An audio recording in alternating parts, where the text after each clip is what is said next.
हाँ तो भाई, तो पार्ट फर्स्ट में हमने डाई हाइब्रिड क्रॉस के बारे में पढ़ा था और बहुत ही मुख्य क्रॉस था वो। ठीक है, चलिए तो अब हम नेक्स्ट बात। अच्छा, ये तो हमारे हो गए आनुवांशिकी के दो नियम, एक संकर संकरण और द्वि संकर संकरण। अब हम पढ़ते हैं। अच्छा, मेंडल ने क्या किया? मेंडल ने आनुवांशिकी नियमों के आधार पर, यानी कि एक संकर संकरण और द्वि संकर संकरण के आधार पर वंशागति के नियम बनाए। और ये जो वंशागति के नियम थे वो तीन थे। पहला था प्रभाविता का नियम, सेकंड है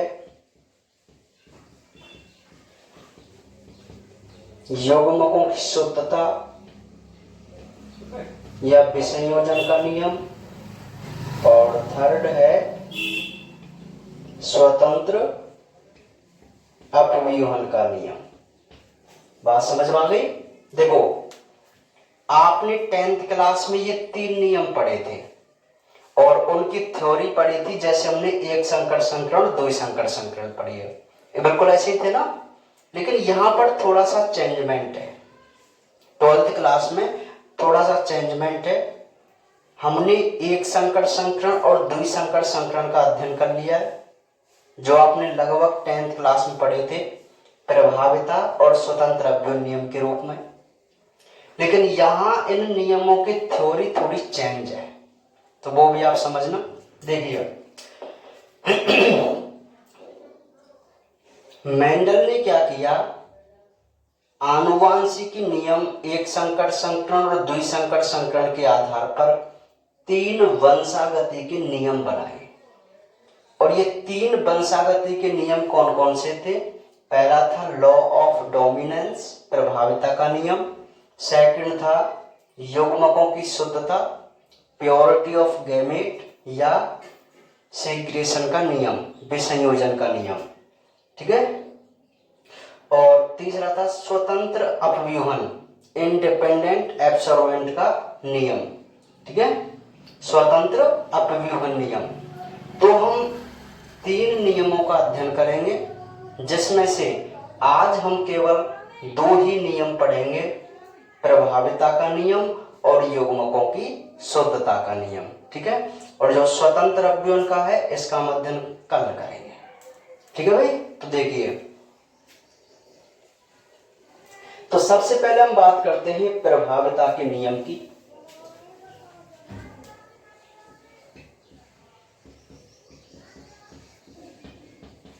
प्रभाविता का नियम, लॉ ऑफ डोमिनेंस है। तो देखिए, यह है एक संकर संकरण पर आधारित है। जब लंबे व बौने पौधों के बीच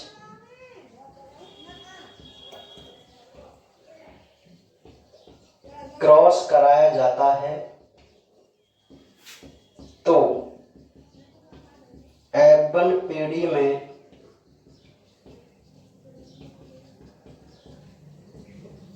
लंबे पौधे प्राप्त होते हैं। अर्थात लंबाई वाले लक्षण ने बौनेपन के लक्षण को प्रकट नहीं होने दिया। अतः लंबे लक्षण को प्रभावी व बौनेपन को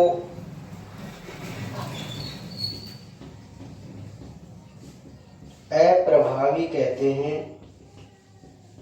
और इसे ही प्रभाविता का नियम कहते हैं। जैसे वर्णांता मधुमेह के जीन अप्रभावी होते हैं। सुनिए भाई, तो वंशागति के जो हम नियमों का अध्ययन कर रहे हैं उनमें फर्स्ट नियम है लॉ ऑफ डोमिनेंस, प्रभाविता का नियम। अच्छा, सबसे पहले तो आपको यही याद रखना है कि प्रभाविता के नियम की उत्पत्ति मेंडल ने किस संकरण से की थी। तो आपको तुरंत बताना है एक संकर संकरण। जो प्रभाविता का नियम है वह है एक संकर संकरण पर आधारित है। सबसे पहले तो आपको यही याद रखना है, ठीक है, कि प्रभाविता का नियम किस पर आधारित है, एक संकर संकरण पर आधारित है। अब देखिए थ्योरी कि जब लंबे और बौने पौधों के बीच क्रॉस कराया जाता है, भाई मेंडल ने एक संकर संकरण में क्या किया था, लंबे और बौने पौधों के बीच क्रॉस कराया था नहीं कराया था। तो F1 पीढ़ी में क्या हुआ था, सभी पौधे कैसे प्राप्त हुए थे, लंबे हुए थे। अब पॉइंट आप नोट करना, दिमाग में याद रखना कि मेंडल ने लंबे और बौने दोनों ही पौधे लिए थे, उनका आपस में क्रॉस कराया था, ठीक है। तो पहली पीढ़ी में उनको कैसे पौधे प्राप्त हुए थे, सभी पौधे लंबे प्राप्त हुए थे।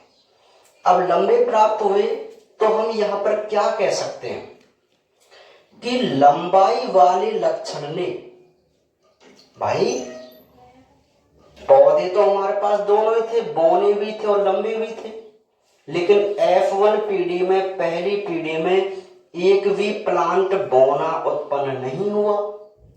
तो मेंडल ने क्या अनुमान लगाया कि लंबाई वाले लक्षण ने बौनेपन के लक्षण को प्रकट नहीं होने दिया। अब भाई जो लक्षण किसी दूसरे को दबा दे तो आप मुझे बताइए उसको आप डोमिनेंट बोलेंगे कि नहीं बोलेंगे, प्रभावी बोलेंगे कि नहीं बोलेंगे। भाई सिंपल सी बात है कि जो किसी दूसरे को दबा के रखता है उसको हम प्रभावी बोलते हैं। और यहां पर भी तो ऐसे ही हो रहा है कि पौधा तो बौना भी था, योगदान भाई जनन में इस बौने पौधे का भी योगदान था, लेकिन लंबा जो प्लांट था उसने क्या है, उसने उस बौनेपन को पहली पीढ़ी में दबा दिया, है ना। तो लंबे लक्षण को आप क्या बोलेंगे, प्रभावी लक्षण, और बौने वाले लक्षण को आप क्या बोलेंगे, अप्रभावी लक्षण। तो इसे ही हम क्या कह देंगे, प्रभाविता का नियम कह देंगे। नहीं आई बात समझ में? बहुत ही सिंपल सी बात है कि भाई लॉ ऑफ डोमिनेंस क्या है। आप सिंपली बोलेंगे कि जब लंबे और बौने पौधों के बीच क्रॉस कराया जाता है तो F1 पीढ़ी में सभी पौधे लंबे प्राप्त होते हैं, ये आप सभी को पता है ना। फिर आप बोलेंगे कि अगर ये लंबे पौधे प्राप्त हो रहे हैं ना तो यहां लंबाई वाले लक्षण ने बौने वाले लक्षण को दबा दिया है, तो लंबे वाले लक्षण को हम प्रभावी कहेंगे और बौने वाले को हम अप्रभावी बोलेंगे, और इसी को क्या कह देंगे, प्रभाविता का नियम। तो बहुत सिंपल सी थ्योरी है प्रभाविता के नियम की, लॉ ऑफ डोमिनेंस की। नहीं आई बात समझ में? देखो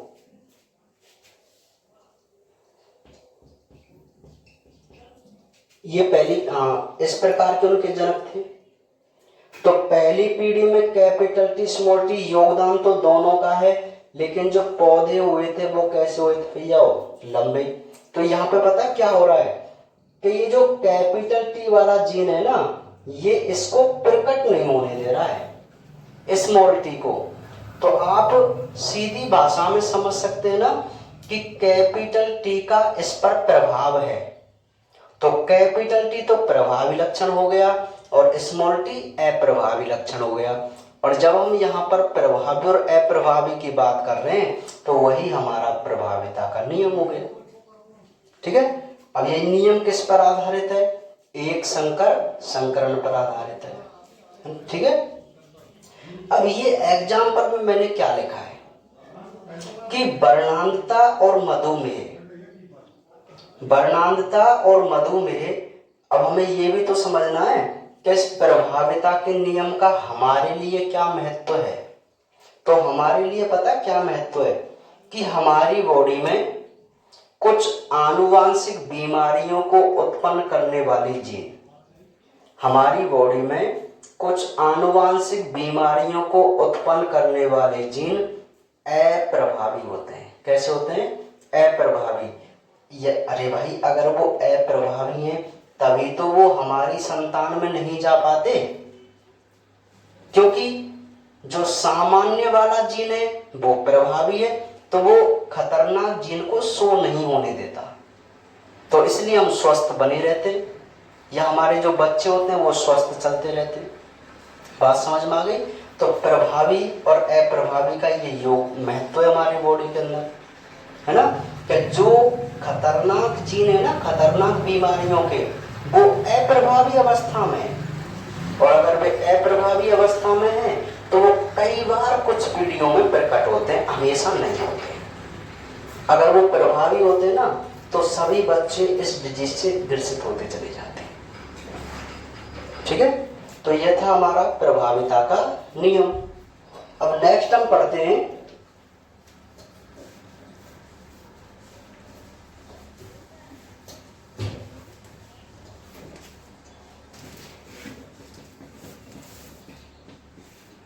युग्मकों की शुद्धता का नियम या विसंयोजन का नियम। ठीक है। विसंयोजन मतलब लॉ ऑफ सेग्रेशन, है ना। सेग्रेट होना, सेपरेट होना, है ना, ऐसे। तो देखिए कि युग्मकों की शुद्धता का नियम क्या होता है, विसंयोजन का नियम क्या होता है। F1, अच्छा ये भी एक संकर संकरण पर आधारित है ना। F1 पीढ़ी में लंबे व बौनेपन के कारक एक साथ रहते हुए भी सम्मिश्रित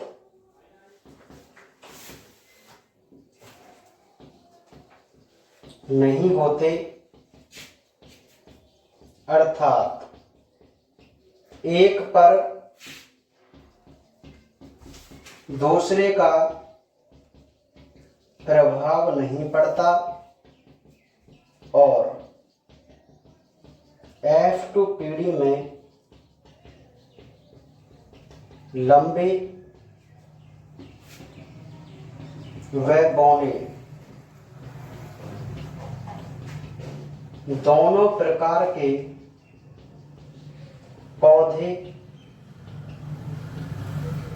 प्रकट होते हैं। इस प्रकार युग्मक अपनी शुद्धता बनाए रखते हैं। इसे युग्मकों की शुद्धता का नियम कहते हैं।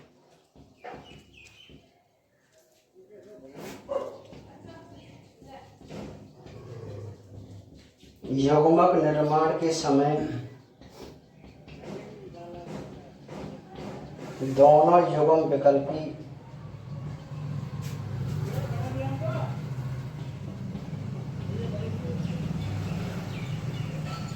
अलग अलग हो जाते हैं और अप्रभावी लक्षण प्रकट होता है। इस प्रकार प्रभावी व अप्रभावी लक्षणों का प्रकट होना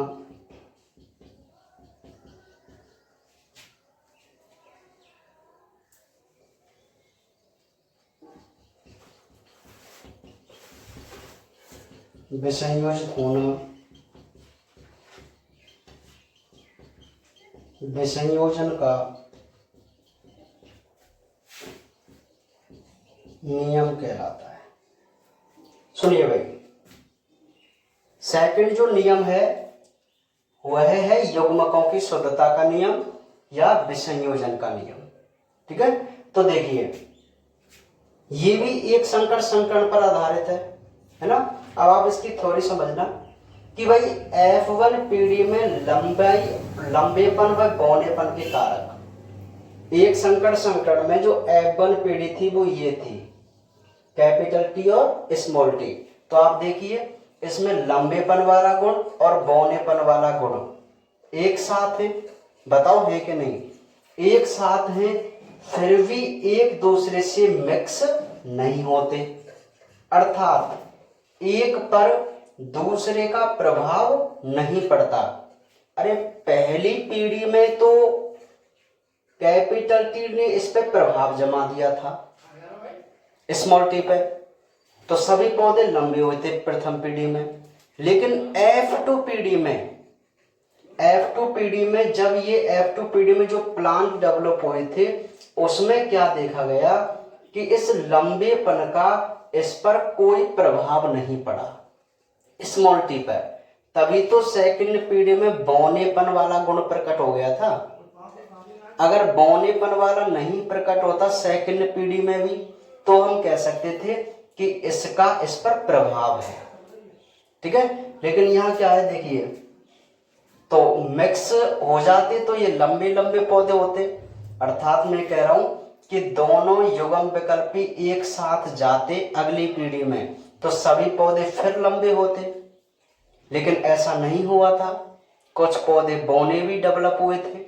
तो यहाँ क्या थ्योरी बनती है कि लंबे और बौनेपन के कारक मतलब जीन, मेंडल जीन को कारक कहते थे पहले और जोहानसन ने कारक को जीन नाम दिया, अर्थात एक पर दूसरे का प्रभाव नहीं पड़ता। और F2 पीढ़ी में 75% लंबे और 25% बौने दोनों प्रकार के पौधे प्रकट होते हैं। इस प्रकार युग्मक अपनी शुद्धता बनाए रखते हैं और इसे ही युग्मकों की शुद्धता का नियम कहते हैं। युग्मक शुद्धता कैसे? इसमें दो प्रकार के आपने युग्मक बनाए थे, कैपिटल टी और स्मॉल टी। तो आप खुद देखिए कि इसमें कैपिटल टी वाले ही जीन है, तो ये शुद्ध युग्मक हुआ कि नहीं हुआ? अरे अशुद्ध का मतलब है जिसमें कोई मिक्स हो जाए, लेकिन यहाँ तो केवल एक ही है और यहाँ भी एक है। तो ये बताओ दोनों युग्मक शुद्ध है कि नहीं? ये दोनों अलग अलग है तभी तो बौनापन लक्षण प्रकट हुआ होगा सेकंड पीढ़ी में। अगर ये दोनों एक साथ जाते तो हमेशा लंबे वाले लक्षण प्रकट होते। ठीक है, तो वो इसलिए कह रहा है कि F2 पीढ़ी में दोनों प्रकार के पौधे प्रकट होते हैं। इस प्रकार युग्मक अपनी शुद्धता बनाए रखते हैं और इसे ही युग्मकों की शुद्धता का नियम कहते हैं। ठीक इसी प्रकार कि जब युग्मकों का निर्माण होता है, ये F1 पीढ़ी थी, इससे आपने ऐसे युग्मक बनाए तो दोनों युग्म विकल्पी अलग अलग हो जाते हैं, जैसे ये हो ही रहे। अब आपको पता भी है ये कैसे होंगे, क्योंकि गुणसूत्र अलग अलग होंगे तो युग्मक भी अलग अलग हो जाएंगे। ठीक है, तो अलग अलग होते हैं तो अप्रभावी लक्षण प्रकट होता है। ये जो अप्रभावी लक्षण था वो F2 पीढ़ी में क्या होता है? प्रकट होता है। तो इस प्रकार प्रभावी और अप्रभावी, देखो ये प्रभावी और ये अप्रभावी दोनों का विसंयोजित होना, अलग होना क्या कहलाता है? विसंयोजन का नियम कहलाता है। अरे पृथक्करण और विसंयोजन एक ही बात है, मतलब अलग होना। तो F1 पीढ़ी में दोनों साथ थे, लेकिन जब युग्मक बने तो दोनों विसंयोजित हो गए, तो इसलिए इसको हम क्या कहते हैं, विसंयोजन का नियम भी कहते हैं। ठीक है, बात समझ में आ गई। तो ये था हमारी युग्मकों की शुद्धता का नियम या विसंयोजन का नियम।